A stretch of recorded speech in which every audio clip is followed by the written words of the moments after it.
کبھی یہ خیال آیا ہے کہ ہماری زندگی کی سب سے بڑی رکاوٹ، وہ پہاڑ جس پر ہم چڑھنے کی کوشش کر رہے ہیں، شاید باہر کہیں ہے ہی نہیں؟ ہم اکثر حالات کو، دوسرے لوگوں کو یا قسمت کو الزام دیتے ہیں، لیکن بریانا ویسٹ کی کتاب "دی ماؤنٹین از یو" کہتی ہے کہ وہ پہاڑ دراصل ہم خود ہیں۔ ہم یہ ایک بہت چونکا دینے والا خیال ہے۔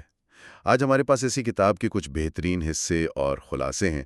ہم مل کر یہ سمجھنے کی کوشش کریں گے کہ یہ خود کو نقصان پہنچانے کا عمل یعنی سیلف سیبوٹیج آخر ہے کیا بلا، ہم ایسا کرتے کیوں ہیں، اور سب سے اہم بات، اس عادت کو خود پر قابو پانے یعنی سیلف ماسٹری میں کیسے بدلا جا سکتا ہے۔ بالکل، اور یہ سمجھنا اس لیے ضروری ہے کیونکہ اکثر لوگ سیلف سیبوٹاج کو خود سے نفرت یا کوئی کمزوری سمجھتے ہیں، لیکن ذرائع کے مطابق یہ بالکل الٹ ہے۔ یہ دراصل خود کی حفاظت کی ایک بھٹکی ہوئی کوشش ہے۔ ہمارا لاشعور ہماری کسی بہت گہری انکہی ضرورت کو پورا کرنے کی کوشش کر رہا ہوتا ہے، لیکن اس کا طریقہ آپ کہہ سکتے ہیں کہ غلط ہوتا ہے۔ تو آج کی ہماری یہ گفتگو ایک طرح کی نفسیاتی کھدائی ہے، اس چھپی ہوئی ضرورت کو ڈھونڈ نکالنے کے لیے۔ چلیں اس کو ذرا کھول کر دیکھتے ہیں، تو اس کے پیچھے ہے کیا؟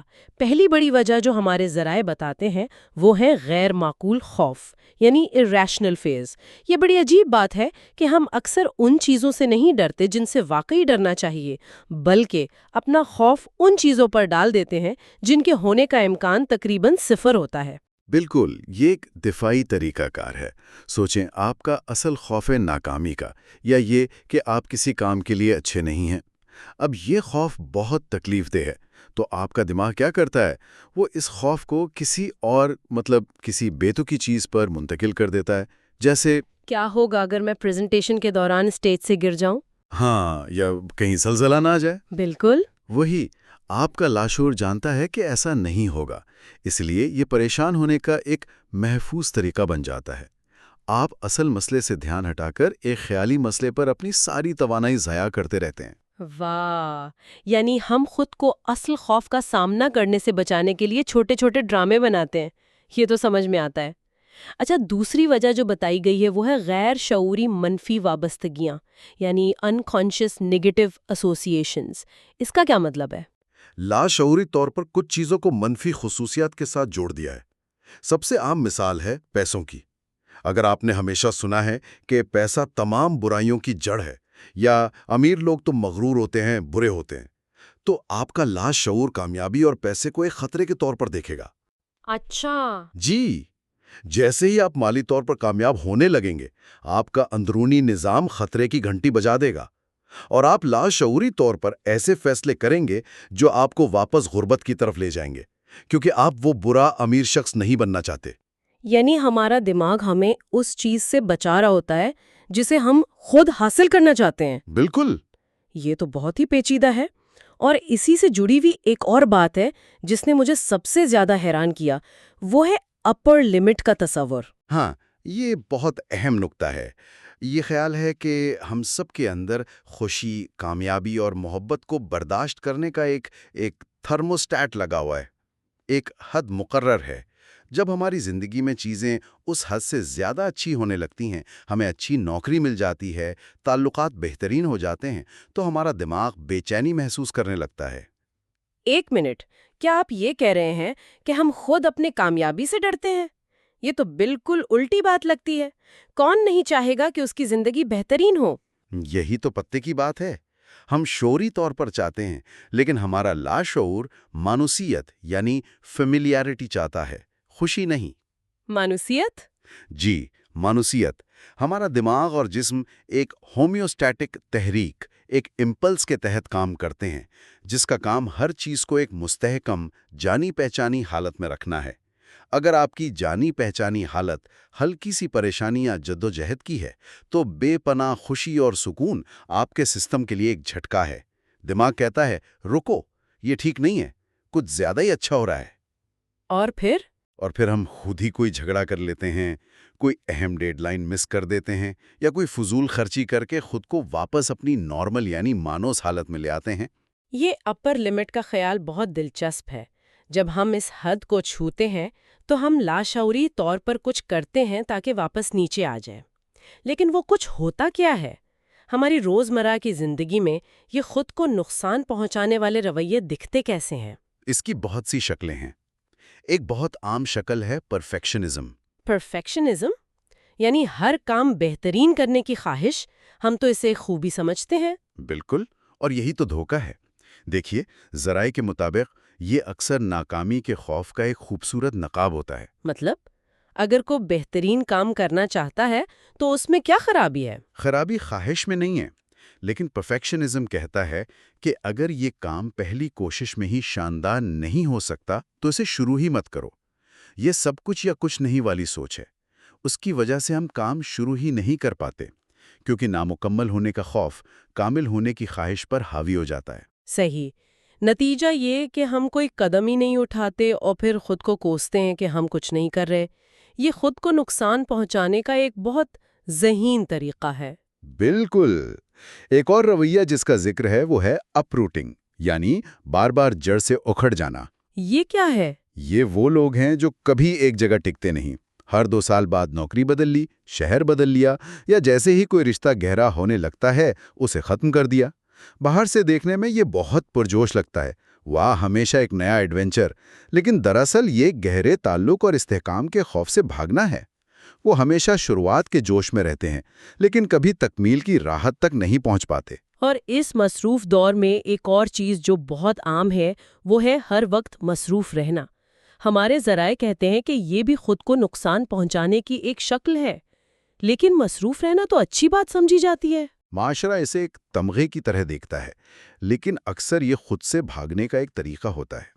جب آپ ہر وقت کام، میٹنگز اور کاموں کی فہرست میں ڈوبے رہتے ہیں تو آپ کے پاس یہ سوچنے کا وقت ہی نہیں بچتا کہ کیا میں خوش ہوں، کیا میرے رشتے ٹھیک ہیں. مصروفیت ہمیں اہم ہونے کا ایک جھوٹا احساس دلاتی ہے. یہ ایک نشے کی طرح کام کرتی ہے جو ہمیں اپنی اندرونی خالی پن کا سامنا کرنے سے بچاتا ہے. یہ بہت گہری بات ہے. میں نے کبھی اس طرح سوچا ہی نہیں تھا. لیکن ایک چیز جس نے مجھے واقعی چونکا دیا وہ یہ ہے کہ دوسروں پر تنقید کرنا بھی خود کو نقصان پہنچانا ہو سکتا ہے. یہ کیسے ممکن ہے؟ یہ ایک بہت لطیف لیکن بہت طاقتور طریقہ ہے. جب ہم کسی کامیاب شخص میں، چاہے وہ کوئی مشہور شخصیت ہو یا ہمارا اپنا کوئی جاننے والا، اس میں خامیاں تلاش کرتے ہیں تو ہم اپنے لاشعور کو ایک پیغام دے رہے ہوتے ہیں. ہم کہہ رہے ہوتے ہیں، دیکھو کامیاب ہونا برا ہے، کامیاب لوگ اکیلے ہوتے ہیں، مغرور ہوتے ہیں. اچھا. جی، ہم کامیابی کو منفی خصوصیات کے ساتھ جوڑ دیتے ہیں. پھر جب ہماری اپنی کامیابی کا موقع آتا ہے تو ہمارا لاشعور مزاحمت کرتا ہے. وہ ہمیں اس برے شخص بننے سے بچانے کی کوشش کرتا ہے جس کی ہم خود مذمت کرتے رہے ہیں. واہ. یعنی دوسروں پر کیچڑ اچھال کر ہم انجانے میں اپنے ہی راستے میں گڈھے کھود رہے ہوتے ہیں. اچھا، یہ سب جاننا تھوڑا پریشان کن ہے.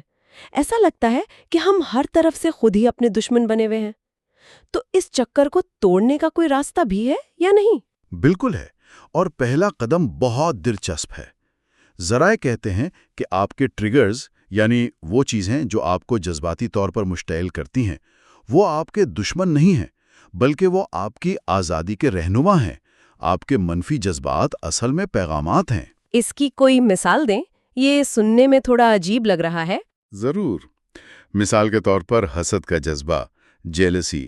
ہم اسے ایک بری چیز سمجھتے ہیں اور اسے دبانے کی کوشش کرتے ہیں.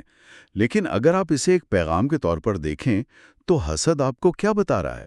یہ آپ کو ان خواہشات کی نشاندہی کر رہا ہے جو آپ کے اندر دبی ہوئی ہیں. جب آپ کسی کو سفر کرتے دیکھ کر جلتے ہیں تو یہ پیغام ہے کہ آپ کی روح ایڈونچر چاہتی ہے. جب آپ کسی کو خود اعتمادی سے بات کرتے دیکھتے ہیں اور آپ کو غصہ آتا ہے تو یہ اشارہ ہے کہ آپ خود اپنی آواز بلند کرنا چاہتے ہیں. تو ان جذبات سے لڑنے کے بجائے ان سے پوچھیں، تو مجھے کیا سکھانے آئے ہو؟ یعنی اپنے منفی جذبات کو ایک کمپس کی طرح استعمال کرنا، یہ ایک بہت بڑا ذہنی شفٹ ہے.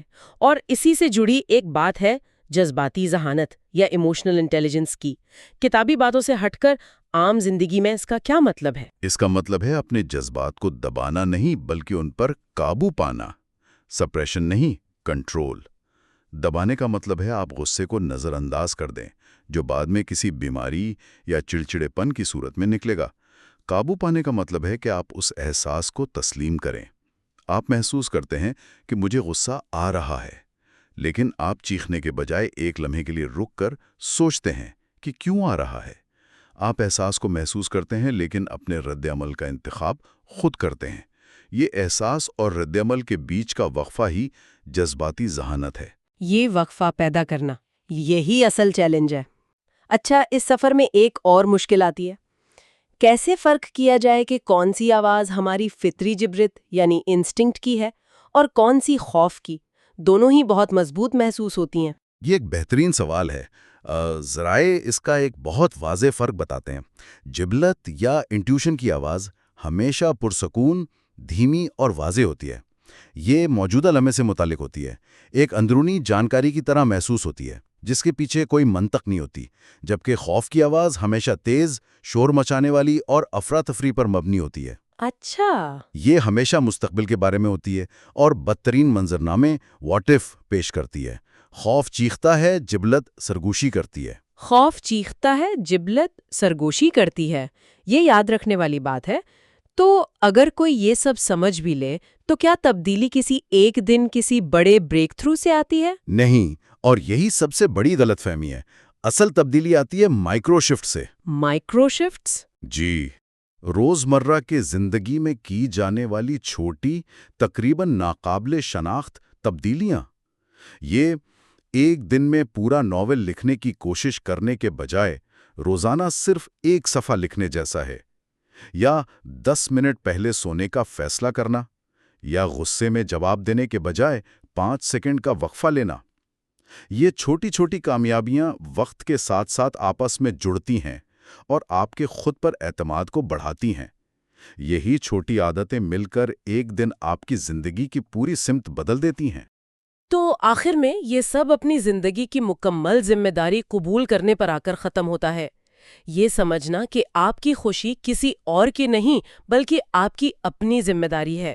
اپنے اصول خود بنانا، مالیات کے لیے، تعلقات کے لیے، کام کے لیے، اور یہ ماننا کہ حقیقی خوشی بڑی کامیابیوں کے انتظار میں نہیں بلکہ روزمرہ کی چھوٹی چھوٹی چیزوں کی قدر کرنے میں ہے۔ بالکل۔ آج کی گفتگو کا خلاصہ یہی ہے کہ خود کو نقصان پہنچانے کا عمل کوئی بے معنی حرکت نہیں بلکہ خود کی حفاظت کی غلط سمت میں کی جانے والی کوشش ہے۔ ہمارا لاشعور ہماری انکہی ضروریات کو پورا کرنے کی کوشش کر رہا ہوتا ہے، چاہے وہ تحفظ کی ضرورت ہو، محبت کی، یا صرف مانوسیت اور سکون کی۔ یہ ایک پیچیدہ اندرونی نظام ہے جو بھٹک گیا ہے۔ اور خود پر قابو پانے کا سفر ان ضروریات کو سمجھنے، اپنے جذبات کی زبان سیکھنے اور پھر ان ضروریات کو پورا کرنے کے صحت مند اور تعمیری طریقے تلاش کرنے کا نام ہے۔ اس کا مطلب پہاڑ پر چڑھنا یا اسے طاقت سے ہرانا نہیں بلکہ اس کے ساتھ بیٹھ کر اسے سمجھنا ہے۔ یہ سمجھنا کہ آپ کا پہاڑ آپ ہی ہیں۔ سننے والوں کے لیے ایک آخری سوچ چھوڑے جاتے ہیں۔ کیا ہوگا اگر آپ کی زندگی کی سب سے بڑی رکاوٹ کوئی پہاڑ نہیں جسے فتح کرنا ہے، بلکہ ایک زبان ہے جسے سیکھنا ہے؟ آپ کی اپنی ادھوری ضروریات کی زبان؟